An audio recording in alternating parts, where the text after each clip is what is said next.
Electricidad. Energía para un mundo tecnológico.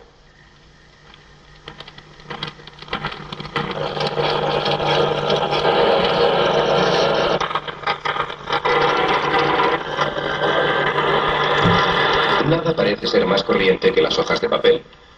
Normalmente son fáciles de manejar, de apilar y de clasificar. Pero cuando el papel pasa por una prensa de imprimir, algo acerca del papel puede cambiar.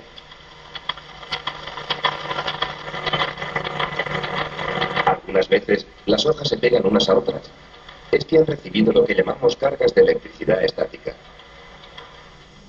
Un conocimiento de lo que son estas cargas empieza con el átomo y sus partículas cargadas. Se cree que cada átomo contiene uno o más protones con carga positiva en un núcleo central y uno o más electrones con carga negativa en varios niveles de energía alrededor del núcleo. Normalmente, en un átomo, el número de protones y electrones es igual y el átomo en conjunto está eléctricamente equilibrado. No tiene carga. Las sustancias que forman los átomos tampoco tienen carga.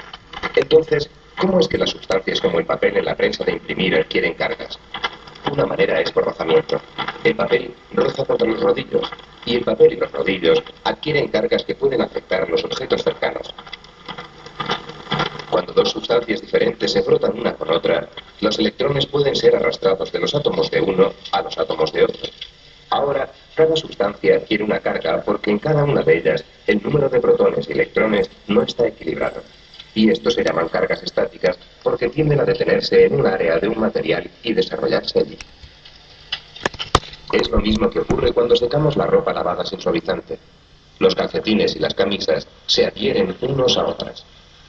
Se puede usar el rozamiento para cargar toda clase de sustancias diferentes. Pero no podemos hacerlo así con los metales. Intenta cargar un trozo de laminilla de aluminio en un secador y no funcionará. ¿Por qué? Porque las cargas se comportan diferentemente en las sustancias metálicas. Cuando los materiales están cargados, los electrones extra tienden a permanecer en algún lugar de sus superficies externas. Esto ocurre normalmente con las sustancias que no son metales. Los electrones extra, como los electrones que forman parte de sus átomos, están fuertemente unidos por sus núcleos. En las sustancias compuestas de metales, los electrones están siempre moviéndose por todas las sustancias. Por eso, en la laminilla de aluminio, los electrones extras que han sido incorporados por rozamiento no permanecen fijos en ningún lugar. Pero si tocan otro objeto metálico, como el interior de un secador, los electrones extras se dispersan por el secador y por cualquier otro metal que toquen. Y así los electrones no se unen. No hay carga estática. Hay otra manera de dar a las sustancias una carga que funcione con los metales, así como con los no metales. Y precisamente ahora lo estamos viendo funcionar. Pero para hacer más inteligible este método, vamos a poner nuestro secador en órbita. Ahora, todo está recogiendo cargas de una fricción como antes. La única diferencia es que el secador no está conectado a nada que pueda llevarse las cargas de sustancias metálicas. Ahora, los objetos no metálicos han recogido una carga como antes y pasado parte de ellas al secador de metal por contacto con este. El secador ha sido cargado por contacto y puesto que no está tocando nada que pueda llevarse la carga, permanece cargado. Ahora es como los otros objetos del interior que han sido cargados por frotamiento, como el papel en la prensa de imprimir. Pero todos los objetos cargados no se comportan de la misma manera. Por ejemplo, he aquí algunas varillas de cristal y caucho. A cada una de ellas le ha sido aplicada una carga eléctrica estática. Observemos. El cristal cargado repele al cristal cargado. El caucho cargado repele al caucho cargado. Pero juntemos una varilla de cristal cargada y una varilla de caucho cargada. Ocurre algo diferente. La razón de la diferencia está en que hemos aplicado a las varillas de caucho cargas que eran diferentes de las cargas recibidas por las varillas de cristal. Por frotamiento, retiramos algunos electrones de la superficie de cada varilla de cristal. Ahora, con más protones cargados positivamente que electrones cargados negativamente, la varilla tiene una carga positiva. Por frotamiento, añadimos electrones a la superficie de cada varilla de caucho. Esto proporciona a cada varilla una carga negativa.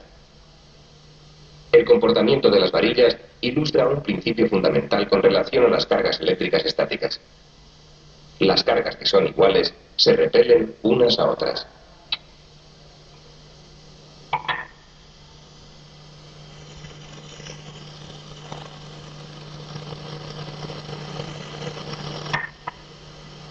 Las cargas que son de distinto signo se atraen unas a otras. Estos efectos tienen aplicaciones comerciales. Por ejemplo, esta atracción entre cargas de signo diferente ha sido aplicada en una copiadora electroestática. Los mecanismos del interior de la copiadora ponen un modelo de cargas positivas sobre las hojas de papel que duplican exactamente la imagen sobre el papel que debe ser copiado. El polvo de carbón, cargado negativamente, es atraído por estas áreas cargadas positivamente, reproduciendo el mismo modelo. El hecho de que las cargas de un mismo signo se repelen también tiene aplicaciones comerciales. Este principio mejora el funcionamiento de algunos sprays eléctricos de pintura. En la boquilla, donde la pintura se descompone en minúsculas gotitas, cada gotita recibe la misma carga positiva. En consecuencia, las gotitas se repelen unas a otras y se dispersan formando una capa de pintura fina y uniforme. El hecho de que las cargas del mismo signo se repelen explica todavía otra forma de crear una carga estática, además del rozamiento y el contacto. Este planeador, hecho de plancha de metal, no tiene carga eléctrica. Pero a este globo de caucho se le ha aplicado una. Ahora observemos. El planeador se comporta como si tuviera una carga opuesta. El balón lo atrae. En realidad, el planeador tiene ahora una carga y el balón ha sido la causa al tocar el planeador. He aquí la explicación. Los electrones extra del balón que le transfirió su carga interaccionan con algunos de los electrones del metal del planeador, empujándolos fuera, puesto que ambos tienen la misma carga. Las partes externas del planeador de las que han salido los electrones ahora tienen una carga positiva.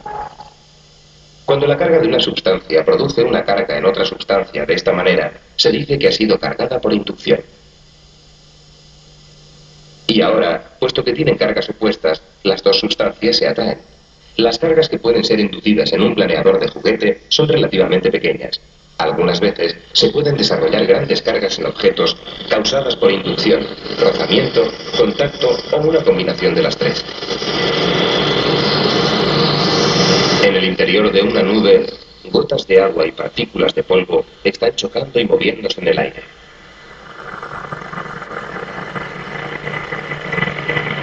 Por sistemas no bien conocidos, el roce entre estas partículas puede crear diminutas cargas que generalmente son negativas.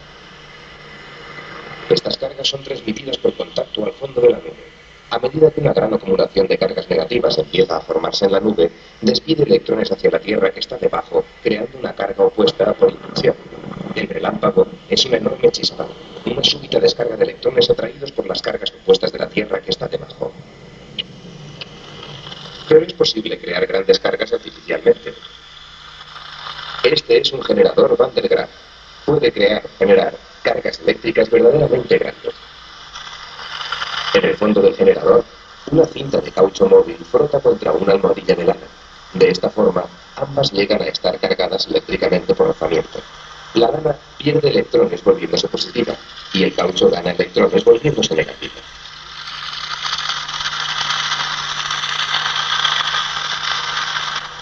El caucho es un no metal, por eso mantiene los electrones extra en su lugar y los transporta hasta la cinta móvil.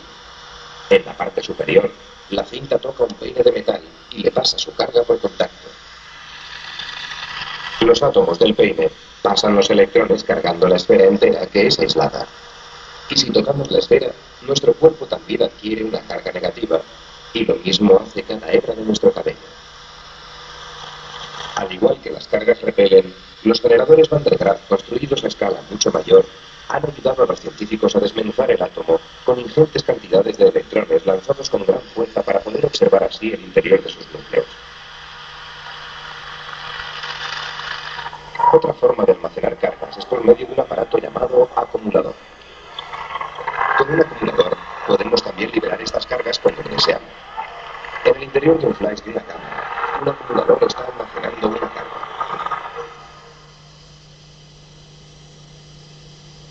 El acumulador es un pequeño paquete, exactamente 3 placas planas apiladas como un bocadillo.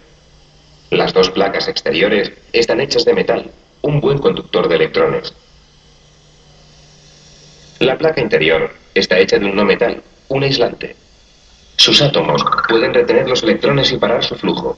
El acumulador lleva 2 cargas opuestas, una en cada placa conductora. Separados por el aislante, los electrones de la placa negativa no pueden saltar la placa positiva, pero están fuertemente atraídos uno por el otro y esta atracción mantiene ambos grupos de cargas firmemente en su lugar.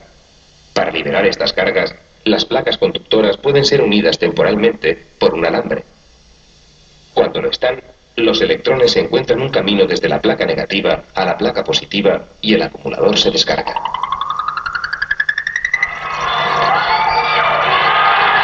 En un soldador de arco, un acumulador se descarga muchas veces por segundo, creando una serie de relámpagos en miniatura que funden el metal sólido.